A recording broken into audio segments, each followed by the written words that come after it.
Mayotte, île de l'océan Indien. C'est jour de fête, jour de mariage. Sur l'île voisine, en jouant, un autre mariage bat son plein.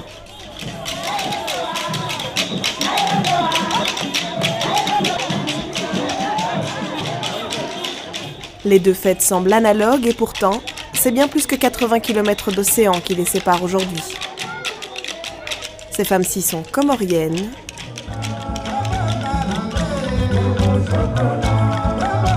Celles-là ont la nationalité française.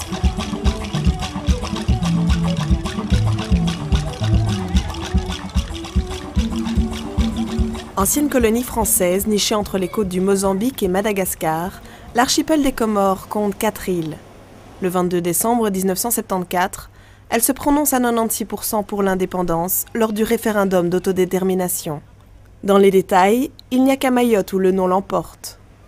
Tenant compte illégalement de ces résultats île par île, la France pérennise l'occupation de Mayotte, alors que les 3 autres îles deviennent indépendantes, formant aujourd'hui l'Union des Comores.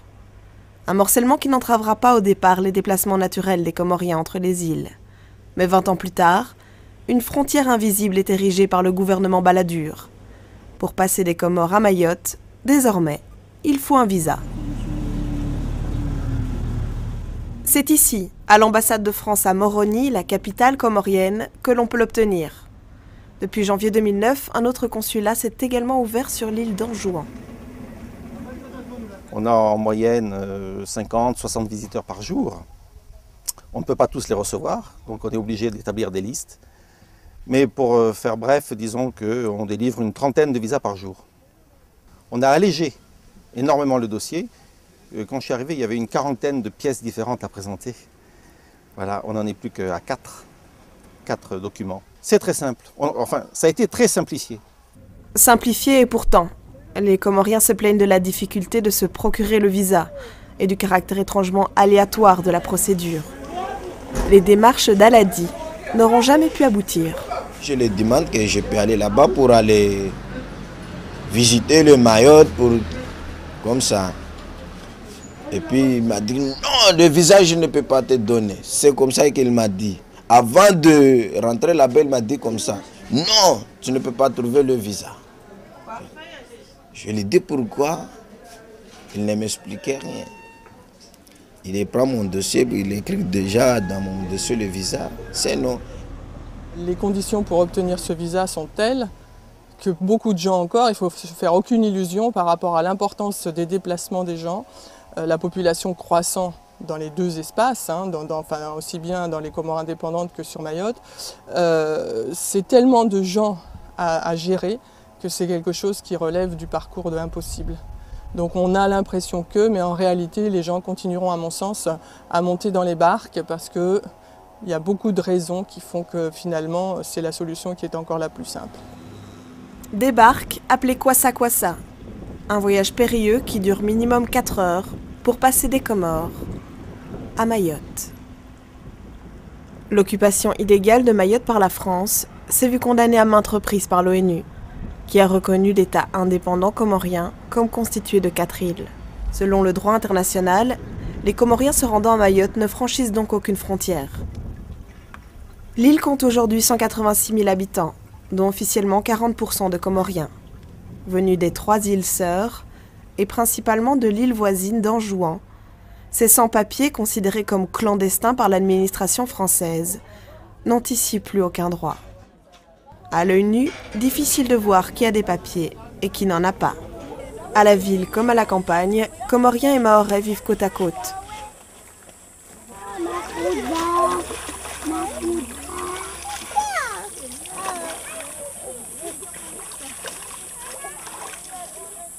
Même mode de vie, différents statuts. C'est difficile pour eux parce que comme ils n'ont pas de papier, ils ne trouvent pas de travail. Et c'est difficile. Je ne suis française. Parce que j'ai mes papiers, j'ai pas de problème, je peux partir très loin. Je peux aller en France, je peux voyager. Si Ainati peut jouir de cette liberté, c'est parce que ses grands-parents avaient dit non à l'indépendance. Nous n'en voulons pas de l'indépendance. Un non majoritaire à 60% à Mayotte lors du référendum pour l'indépendance. Chiffre obtenu suite à la déportation de milliers de partisans de celle-ci vers les autres îles, mais aussi grâce aux pressions exercées par le mouvement populaire mahorais.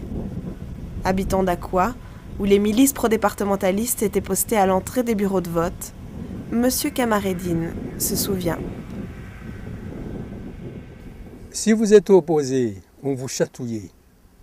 On disait aux votants, à la sortie, vous mettez dans la soubique le bulletin que nous ne voulons pas, c'est-à-dire le bulletin pour l'indépendance.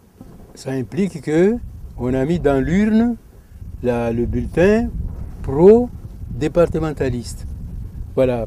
Si par contre vous avez voté autrement, on vous tabassez. La France a truqué le référendum. Il y a eu obligation de voter non pour l'indépendance. On a eu une consultation de toute manière biaisée, mais la France officielle, quelque part, a subi les événements dans les années 60-70 et que c'est plus des personnes qui étaient présentes sur place qui ont essayé de faire évoluer les choses selon leurs propres intérêts. Il y a des réseaux surtout d'extrême droite qui étaient eux nostalgiques de la coloniale et qui voulaient conserver le plus de territoire possible. La France prolonge l'occupation de Mayotte, où elle a installé un détachement militaire, un centre d'écoute, un aéroport. La petite terre devient une base stratégique en plein océan Indien. C'est pour des raisons stratégiques, mais pas seulement, que la France donc veut s'imposer ou veut rester à Mayotte, surtout que à la suite donc du démantèlement de la base de Diego Suarez dans les années 60, et puis avec la concurrence que la France subit à Djibouti et tout ça, plus que jamais, Mayotte prend de l'importance. Garder Mayotte, ça veut dire faire de Mayotte une place forte, et puis à partir de Mayotte, contrôler tout ce qui se passe dans la zone.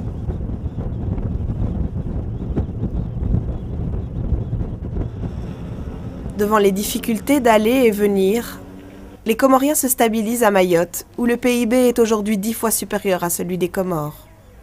Ces arrivées en masse participent à l'envol de la démographie, et les tensions entre les communautés apparaissent. Comme ici en 2005, où les Mahorais s'étaient rassemblés pour soutenir la lutte contre l'immigration des Comoriens. Les Mahorais ils ont pris l'initiative de lutter contre l'immigration clandestine dans la mesure où tout le monde était là, on s'est rassemblés et le député nous a expliqué ce qu'il faut faire et je pense qu'à partir d'aujourd'hui, on va essayer de faire ce qu'on nous a dit. Un travail formidable en tout cas de conditionnement des esprits ici, des mentalités. L'appartenance à la France, c'est quelque chose de quasi religieux. Et oui, c'est le choix des parents qu'on n'a pas envie de remettre en question. Et puis surtout, l'image qu'on reçoit des voisins n'est pas belle, elle n'est pas bonne non plus. Donc on est confirmé dans son choix. On se dit mais finalement nos parents ont eu raison. Réitéré lors de la visite de Jacques Chirac en octobre 86, le choix des Mahorais pour la France est entériné lors du référendum du 29 avril 2009. En 2011, Mayotte deviendra le 101e département d'outre-mer français. On peut dire que l'histoire de Mayotte, politiquement, s'est construite sur l'exclusion. On ne pouvait pas prétendre être français sans sacrifier ses frères. Et c'est ce que les Mahorais, c'est ce qui tue, en quelque sorte, la conscience mahoraise. Le Mahorais, lui, il ne sait plus vraiment qui est son frère, quoi. Comme on dit, il est assis le cul entre deux chaises, quoi. D'un côté, il y a sa culture, sa famille, son sang qui le parle, et puis de l'autre côté, il se doit d'être un bon citoyen. Et ici, d'après ce qu'on nous dit, pour être un bon citoyen, il faut dénoncer son frère comorien. Il faut virer les clandestins de chez vous, ceux qui travaillent au champ également.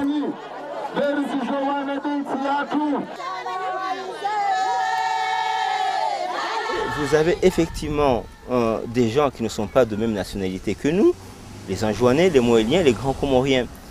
Mais quand on regarde bien, ils nous ressemblent complètement, on se ressemble. Même langue, même coutume, même pratiques religieuses, les pratiques culturelles, coutumières, tout est identique. La religion est une chose, mais il n'y a pas que ça. Or, les gens qu'on appelle les clandestins à Mayotte sont avec nous sur les terrains de foot, encouragent les mêmes équipes que nous, prient avec nous dans les mosquées, sont avec nous dans les enterrements, dans les moments difficiles, sont aussi avec nous dans les mariages, dans les moments heureux. Donc c'est des gens qui réellement vivent à Mayotte.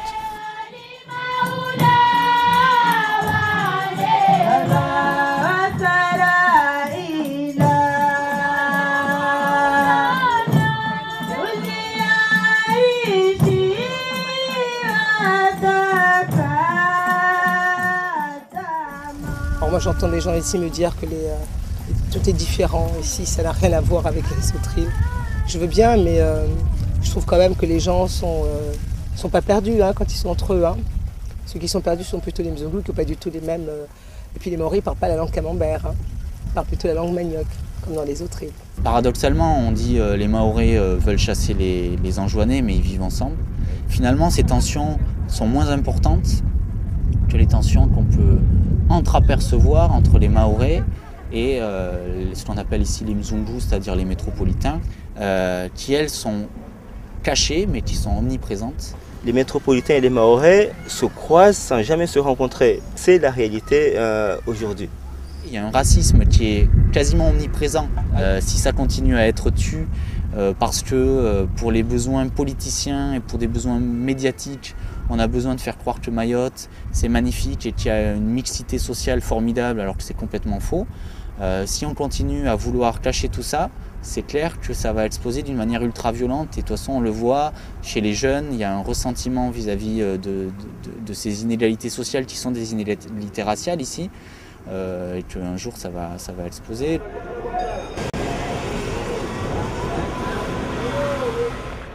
Balbutiante il y a 10 ans, Mamoudzou, la capitale mahoraise, a aujourd'hui des allures d'Occident. Un semblant d'organisation, gagné par la consommation et le stress. On est passé d'une société traditionnelle aujourd'hui à une société de haut débit. On est à Mayotte aujourd'hui, on a le même référentiel qu'ailleurs.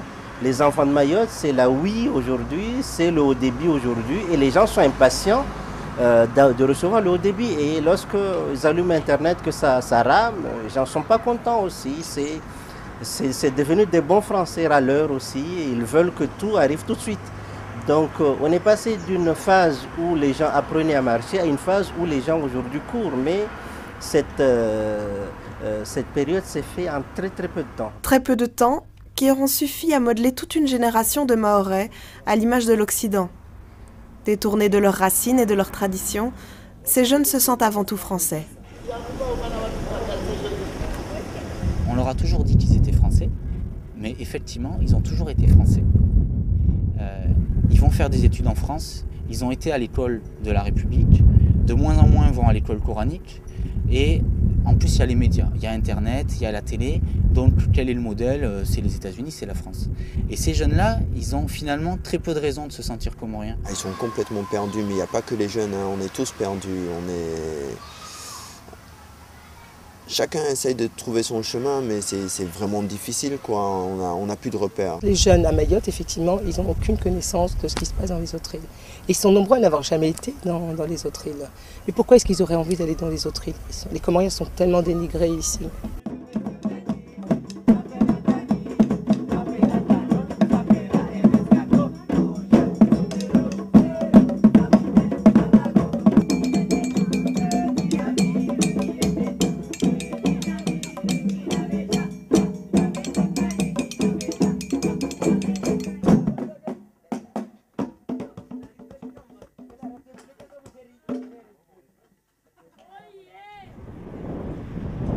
Dénigrés en permanence et pourtant, sans les Comoriens régularisés ou non, Mayotte ne tournerait pas rond.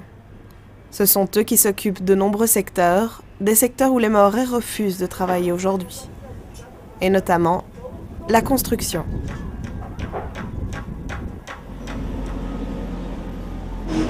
Ils n'ont aucun droit, mais d'autre part, ils servent vraiment de bêtes de somme, aussi bien pour les entreprises mahoraises que pour les particuliers. Donc voilà en fait la réalité à Mayotte aujourd'hui. Donc d'une part une population obligée de se cacher et d'autre part une population exploitable et corvéable à merci. Ils travaillent dans les champs, ils produisent toutes les tomates qu'on voit au bord des routes, hein, les salades, tout. Ils viennent les chercher ici. Donc pour aller à Mamoudzou. Mais ici, rares sont les Mahorais qui, surtout du village ici, ou ici à Porani, il n'y en a pratiquement pas. Des gens qui descendent à Mamoudzou pour vendre des bananes. Non, non, c'est presque un travail ingrat. C'est quelque chose pour eux, c'est dégradant. C'est vraiment notre conception d'être français qui a amené ça. Parce qu'être français, c'est c'est être assisté. C'est ce qu'on a compris, c'est être assisté. Donc si aujourd'hui on demande aux gens de rentrer chez vous, ils risquent d'avoir des problèmes. On l'a vu, il y a des marchés qui ont fermé comme ça. L'agriculture, la construction ou encore la pêche, troisième secteur d'activité qui fonctionne grâce à la main-d'œuvre comorienne. Dès 5 h du matin, ces hommes partent en mer.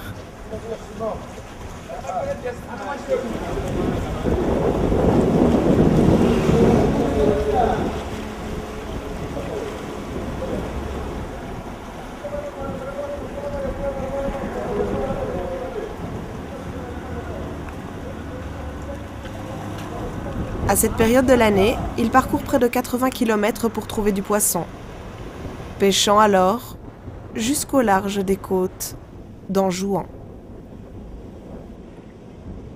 Milieu d'après-midi, les hommes y rentrent également de la pêche.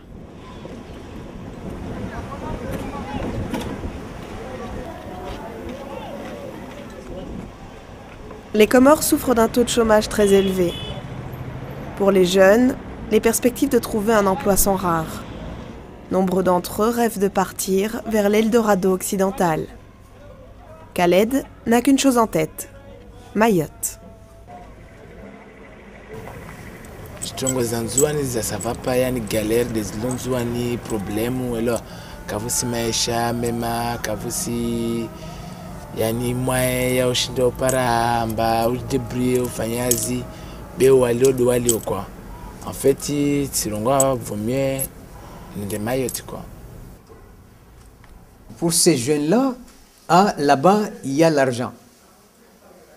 Il y a l'argent, pourquoi? Parce que je suis de même promotion que Saïd. Saïd est revenu ici, Saïd a pu avoir une bicyclette, Saïd est en train de construire, etc. Donc moi, il faut que j'aille là-bas. Mayotte semble être une sorte d'échappatoire à tous les crises, à toutes les difficultés des Comores indépendantes. Ça fait 30 ans qu'ils n'arrivent pas à s'en sortir. « 34 ans exactement depuis l'indépendance des Comores.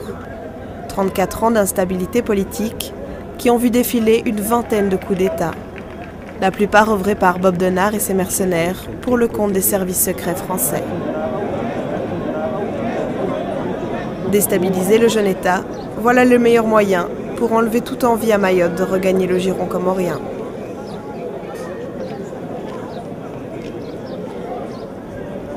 La France garde la main mise sur l'archipel grâce à la collaboration de toute une classe de Comoriens qui n'arrivent pas à couper le cordon colonial. Aujourd'hui, le pays semble tourner en rond, rongé par le fatalisme et la corruption. Une situation qui attise les envies de se rendre à Mayotte. Quand on pense aux salaires qui sont payés là-bas, quand on passe aux opportunités d'emploi qui y sont, des jeunes pensent que ouais, pourquoi pas. Pourquoi pas partir, moi aussi? Pourquoi ne pas tenter ma chance? Une question que de plus en plus de jeunes se posent. La traversée devient une sorte de rite initiatique, un jeu dont le but est de collectionner les allers-retours. Khaled envisage lui aussi d'entreprendre la traversée. Maoré, voit changement, Maoré, voit Tongo, Maoré, tout para chancer, tout para tout, tu vois. Ça. Dassamy vient lui de l'île de Mohéli.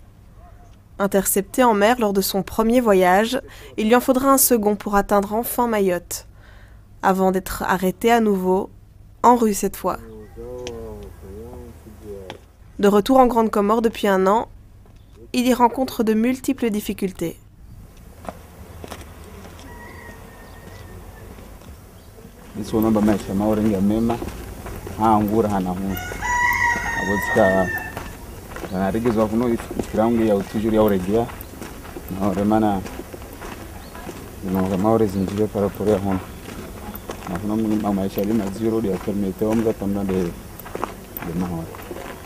Maorenge ambapo maisha yangu mema swafi maana kaka maisha kaka mema zonda bwandu kajunda fa kula siku ndo basha kwasa na wenda ho uprobo bwandu basha kwasa parandu 40 au wandu 50 wafupia iroro. On a l'idée qu'en fait si ça vient de Mayotte, si on va à Mayotte, on va obtenir quelque chose qui sera mieux. Mayotte est idéalisé, Mayotte est devenu donc je dirais le miroir aux alouettes. Même quand tu as le palu, tu as mal à la tête, tu as mal à la dent, les gens viennent, ils disent docteur fais-moi un dossier pour partir à Mayotte. Parfois tu as des pressions qui viennent même d'en haut pour des gens chez qui il n'y a pas une indication d'évacuation sanitaire. Si on arrive à travailler dans l'éducation ou dans la santé à la mesure des moyens dont disposent les Comores, on ne pourra jamais s'empêcher de regarder ce qui existe aussi à Mayotte où on travaille sous perfusion française. Et donc là, ça empêche les gens d'avoir confiance dans leur propre développement.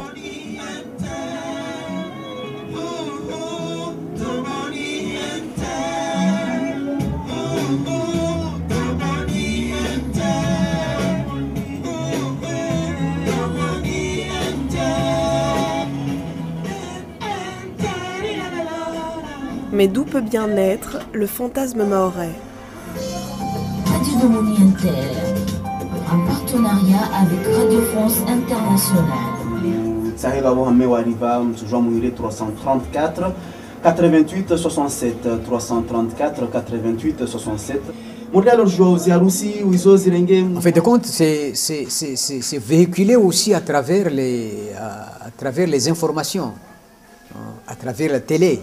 Quand vous montrez la façade de Mamoudzou, où on voit tous ces jeunes, tu vois, à la plage, ou ces jeunes qui montent à la barge, tu vois, Sakodo, etc.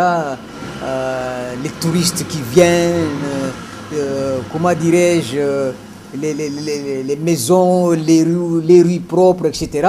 Donc ça, tout le monde rêvait d'être là-bas. Tout le monde cherche à avoir la nationalité française. Donc les jeunes, il y a toujours ce rêve-là.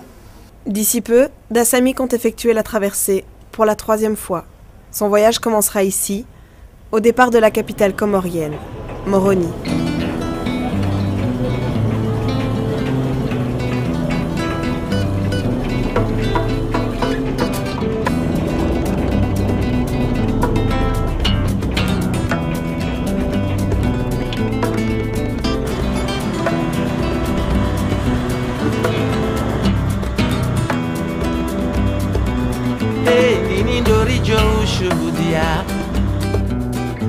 Maore irivangu wele chozi la hatu furaha yene masiwani kaundi nindorijo kuona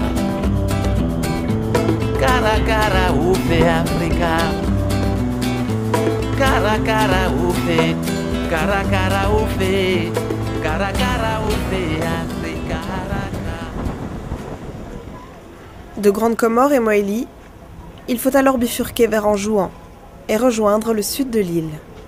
Le sud, c'est le carrefour où partent les Kwassa, les grands Comoriens, les Mohéliens, les gens qui viennent de plusieurs régions, même à Moutsamoudou, à Wani. Ils viennent partir à Domoni ou Nyumakele.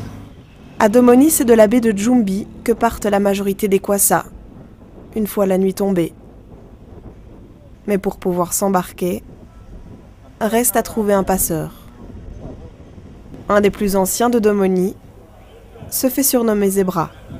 Après 11 ans de traversée et 2 ans de prison à Mayotte, Zebra a gardé un pied dans le business. Aujourd'hui, il organise les passages. Bon, vraiment, fanya majenro mimi si rongo majenro. Vraiment fanya majenro ya wantu balema onodan o zungo wantu. Bon, wasika tunu balema sideribinga utu. Wantu balema do zungo ma passager ule wa jarbolo wa sirendeni ribingi. Na kutojwala kaka polisi ka jour. Wakati mwingi wasu wajiba burla 150 € au 1500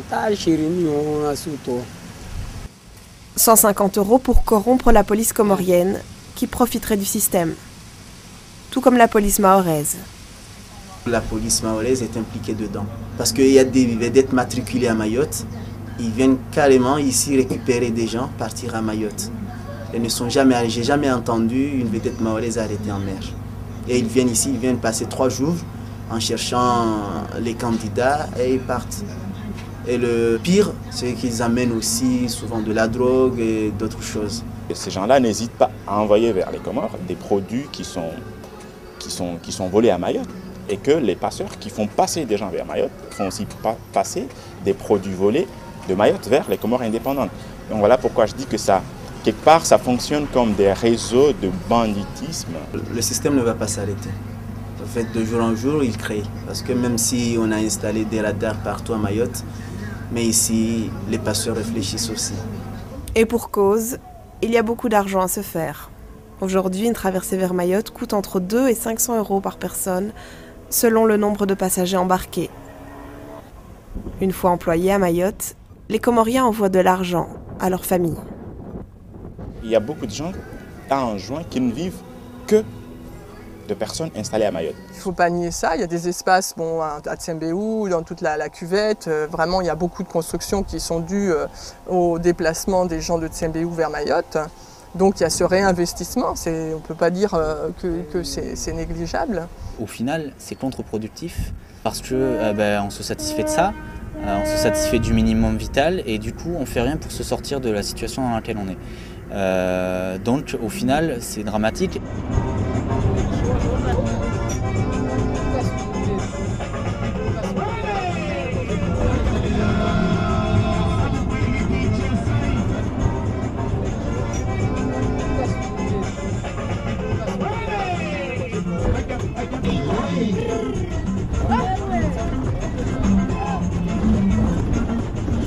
Le système n'est pas prêt de s'arrêter.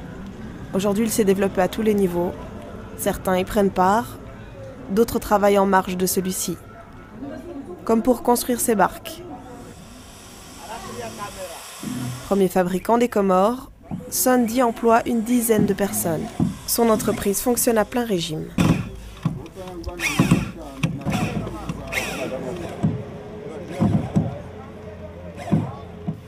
Il y a eu une augmentation de fabricants et le marché n'a pas saturé. Bon, c'est la question. Pourquoi? Parce que il y a eu les Kassa-Kassa. Voilà, il y a eu les Kassa-Kassa. Tous les jours presque, il y a 2 ou 3 qui sont pris par la police à Mayotte. Alors les gens sont excités. Ils viennent acheter d'autres Kassa-Kassa. Et heureusement pour moi, c'est pas malheureusement pour les autres ou quoi, mais pour moi, c'est à cause de ça que ça marche toujours.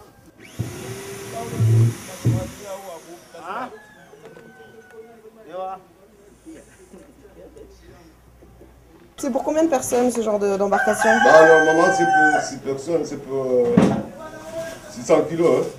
Maximum. Maximum.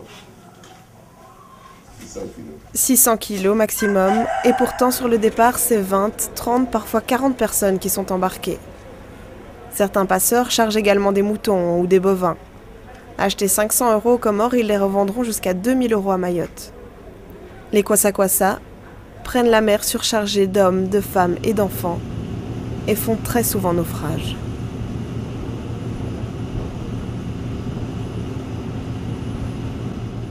Peut-être que le monde ne se rend pas compte assez, mais il n'arrive pas une semaine, il n'arrive pas un mois sans qu'on entende qu'il y a une vedette, il y a un Kwassa qui a chaviré entre Mayotte et en juin. Ce bras de mer est devenu carrément, moi je dirais, un véritable hécatombe. C'est une tombe à ciel ouvert.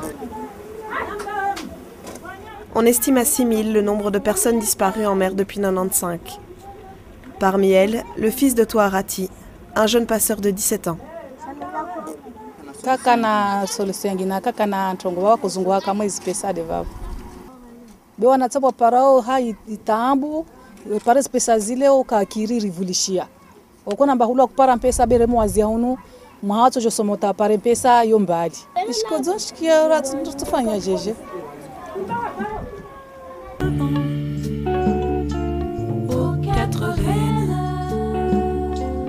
aux quatre champs, aux quatre chaînes, pour un seul son, une seule enseigne, un seul drapeau qui nous promène aux quatre vents.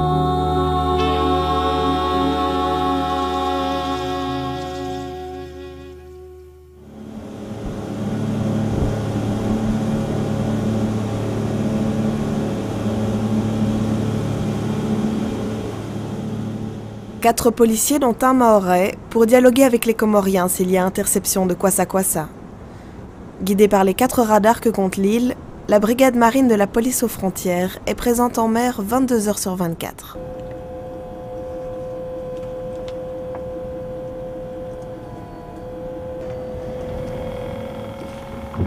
Rien d'autre autour? Non, autour rien du tout pour le moment.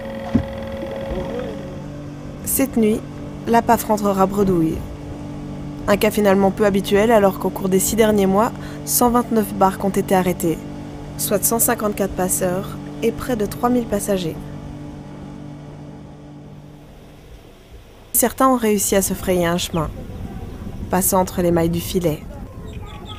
Accueillis par de la famille déjà présente sur place ou complètement perdus dans l'anarchie urbaine, ils ouvrent de grands yeux en traversant la capitale mahoraise.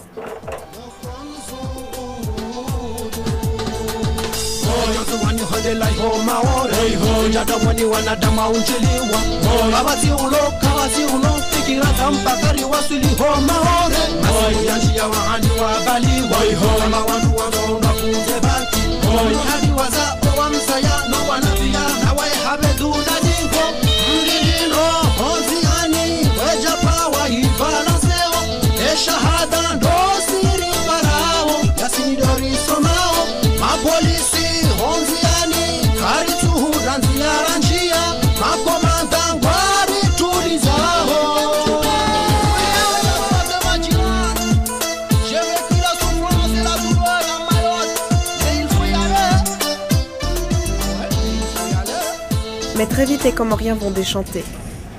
Considérés clandestins, la plupart d'entre eux s'installent dans la précarité. Face aux villas des métropolitains, les ghettos, amas de tôle construits à flanc de colline. Quand ces familles arrivent ici, elles sont dans une sorte d'insécurité au niveau de l'habitat, au niveau social, sur des tas d'aspects, ils sont en insécurité. Les gens ne circulant plus ou n'étant plus en situation de se déplacer librement, ma foi, les gens sont victimes à tout moment. Ils sont victimes dans leurs conditions de vie, ils sont victimes parce qu'on va les rafler. Donc les gens vont se cacher dans les champs, savent que la police arrive. Enfin, c'est des situations monstrueuses. Kabab a débarqué il y a 15 ans. Toujours sans papier français, il ne supporte plus la vie cachée. Souvent le matin, le soir, la nuit, on sort. Moi, je ne peux pas résister, moi je sors. Si on me trouve, il n'y a pas de problème. On me trouve, bon, ça fait à peu près 15 ans que je suis à Mayotte. Et j'ai déposé des séjours, je demande des séjours jusqu'à maintenant. Je n'ai pas le courage de rester comme ça. Je n'ai pas envie de rester comme ça, sans papier, sans boulot, sans rien. Il n'y a pas de loi. On te trouve, on t'envoie, fini, c'est tout. Tu as beaucoup de choses qui doivent t'occuper ici. Tu as beaucoup de l'argent. Même tu n'as pas le droit d'aller à la police. Tu n'as pas le droit d'aller rien pour te demander tes droits. Les gens n'ont pas réellement conscience du fait qu'ils ont effectivement des droits et qu'ils peuvent exercer ces droits.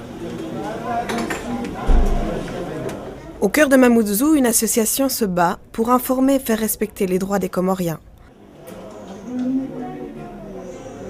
Elle se nomme la CCCP.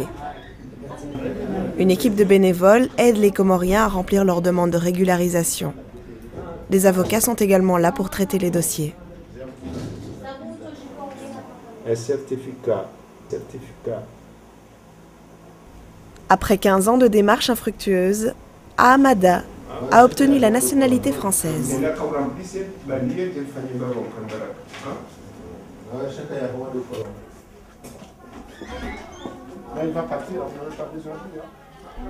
Il peut aujourd'hui marcher librement dans la rue, rentrer chez lui, sans être inquiété.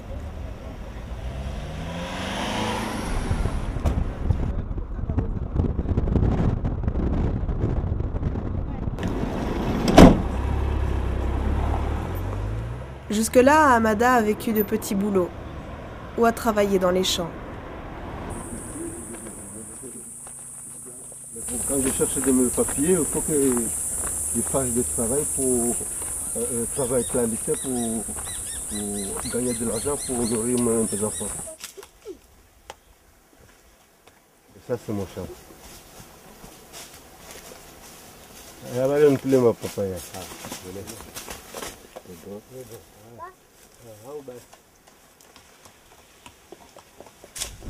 Un peu plus loin, c'est d'autres Comoriens qui travaillent.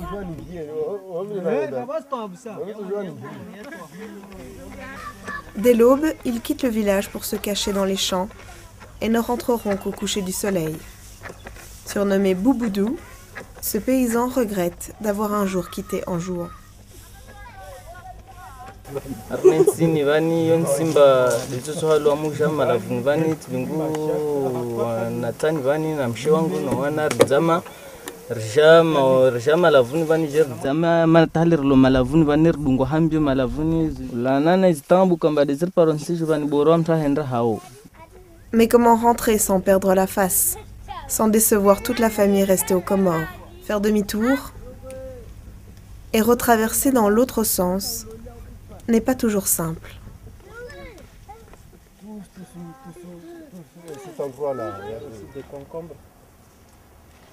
Alidi, lui, est revenu aux Comores après 7 ans passés à Mayotte.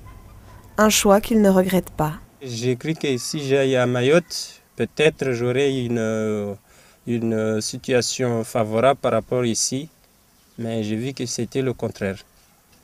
Parce que ici, tu trouves des gens qui travaillent, au moins ils gagnent, je peux dire, 30 € par mois. Et ils ont une situation vraiment très favorable. Là-bas à Mayotte, tu gagnes 600 € par mois et c'est le contraire. Je ne veux pas retourner. S'il y a des gens qui voient qu'ils ont gagné quelque chose à Mayotte, pour moi, 0. Et j'ai bossé beaucoup là-bas. Au contraire, quand je suis venu ici, je me suis débrouillé, je me suis un peu récupéré par rapport à ce que je faisais à Mayotte. Je n'étais pas bien. Mentalement, je n'étais pas bien.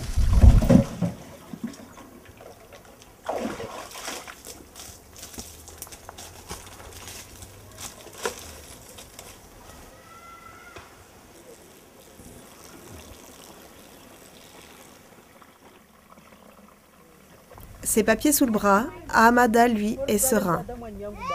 Fini la peur de se faire dénoncer. Au village, les rues sont désertes. Les maisons semblent vides. Seuls quelques enfants, inexpulsables, errent ici ou là en ces périodes de vacances. Ahamada va pouvoir trouver un emploi et travailler dans des conditions légales. Maintenant, je suis français, mes enfants ils vont être français et ma femme aussi. Je vais faire déclarer. Je suis content parce que je vais commencer à vivre très tranquillement.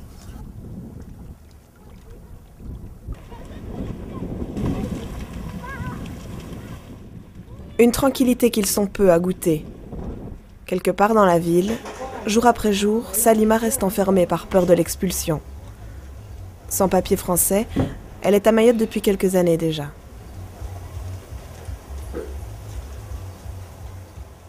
Je viens ici pour trouver un moyen pour vivre. C'est faux, c'est comme je suis en prison ici.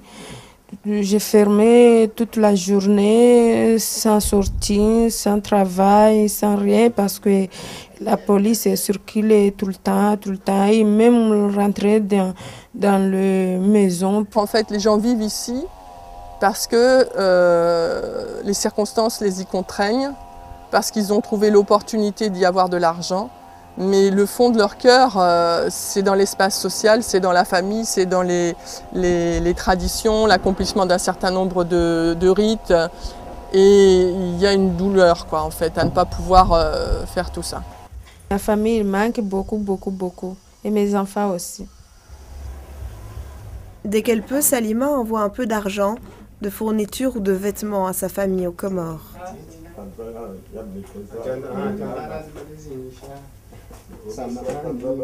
Son clan vit à Boudé d'Imani, un petit village à l'est de la Grande Comore. Pour la famille, la présence de Salima à Mayotte est vécue comme une félicité.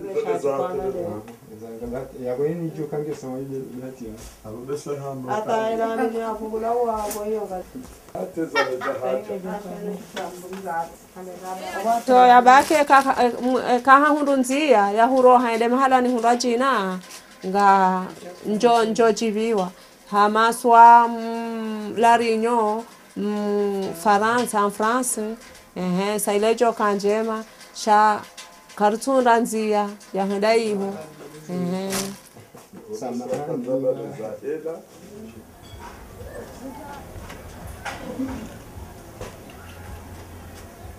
Sortir, un risque que certains prennent au quotidien. Un risque qui peut avoir de lourdes conséquences. Au cours du premier semestre 2009, 6116 Comoriens ont été interceptés par la DSP, la police aux frontières et la gendarmerie française. Vous avez des rafles au quotidien. Et ces rafles-là, vous avez peut-être le sentiment que c'est uniquement les raflés qui subissent, mais pas du tout, c'est tout le monde.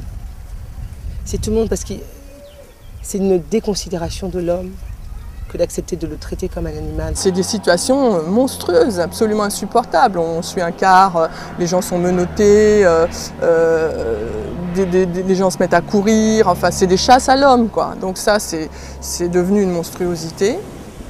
Tombés dans le piège, les sans-papiers bénéficient d'un traitement spécial propre à Mayotte. Ils seront expulsés dans les plus brefs délais, le plus souvent dans les 12 heures. C'est d'abord ici, au centre de détention de Pamandzi, qu'ils seront enfermés, dans des conditions difficiles. Un passage éclair, avant d'être expulsés par bateau ou par avion.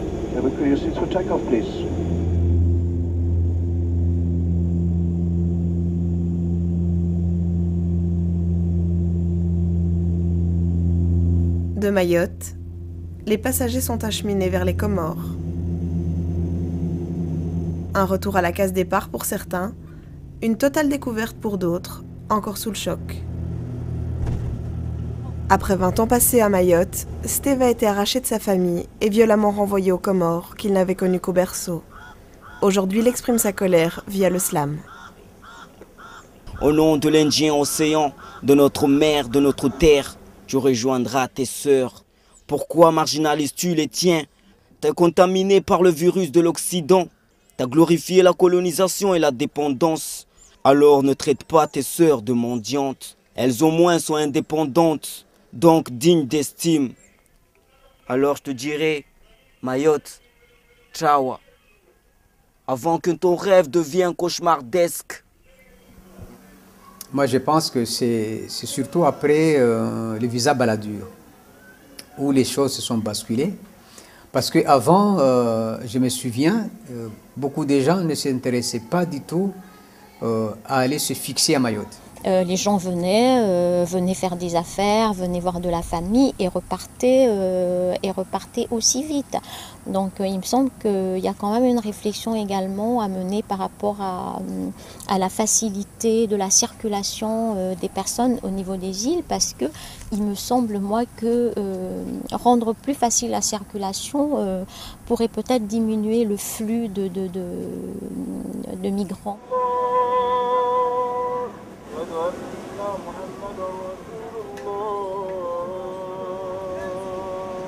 Il est 18h. Le soir tombe sur les 4 îles Lune.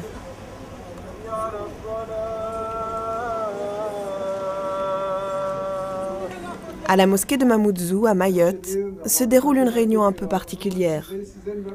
Elle ne rassemble que des grands Comoriens.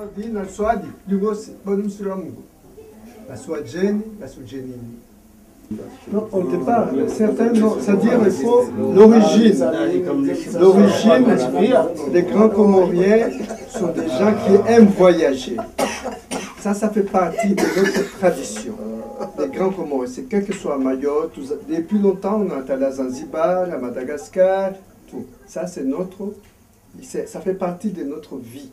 C'est de voyager vers l'extérieur. Ah ouais, ouais. Ah ouais. Il y a toujours eu une libre circulation de la population entre les îles. Et Mayotte est l'île qui est la plus marquée par ces circulations, puisqu'en fait, donc, il y a eu des moments où il n'y avait plus d'habitants, ou presque plus, et que beaucoup d'habitants qui sont ici donc, peuvent faire remonter leur famille au-delà à une génération, 2 générations. On retrouve toujours des gens originaires des autres îles ou de Madagascar. Donc l'île, en fait, on peut arriver à la conclusion que paradoxalement, l'île la plus comorienne des Comores, c'est Mayotte. Moi, je suis comorienne, j'ai de la famille dans les 4 îles. Je suis chez moi à Mayotte, je suis chez moi à Anjouan, je suis née à Anjouan. Je suis chez moi à la Grande Comore, je suis chez moi à Moélie. Quand je dis chez moi, j'ai de la famille de sang, c'est pas des alliances. C'est que j'ai des cousins issus de Germain, pas de la famille à la mode de Bretagne, de la famille. Est-ce que du jour au lendemain, on doit me poser un mur de Berlin, on doit me dire je ne peux plus voir mes frères, mes soeurs, mes cousins, c'est pas possible. Un regard sur les Comores, de Moélie à Anjouan,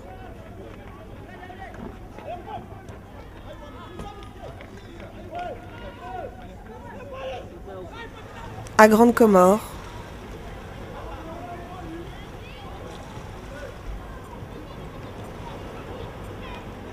à Mayotte, révèle les ressemblances, l'unité d'un peuple. Si au moins ils pouvaient changer le discours, reconnaître qu'ils sont comoriens, même s'ils ont la nationalité française.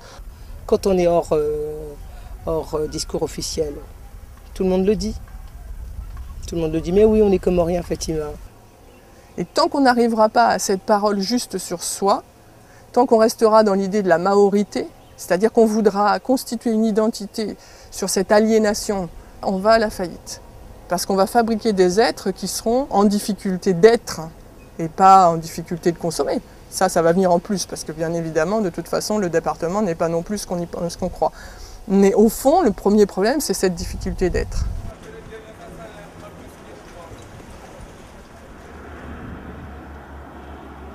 Regretter pour dire qu'on aurait dû faire un autre choix, non, pas dans ce sens-là. Peut-être regretter parce que finalement les choses deviennent difficiles. On a le sentiment que les choses deviennent de plus en plus difficiles, oui, mais pas le choix. Je pense qu'un choix politique a été fait au niveau de Mayotte et ce choix, il faut absolument le respecter. Mais le respecter, c'est aussi être pragmatique et se dire que les gens de cette région partagent une même culture, partagent un certain nombre de valeurs et que je pense que si on veut régler les problèmes, si on veut être efficace, il est très important aujourd'hui de concrétiser réellement la coopération régionale.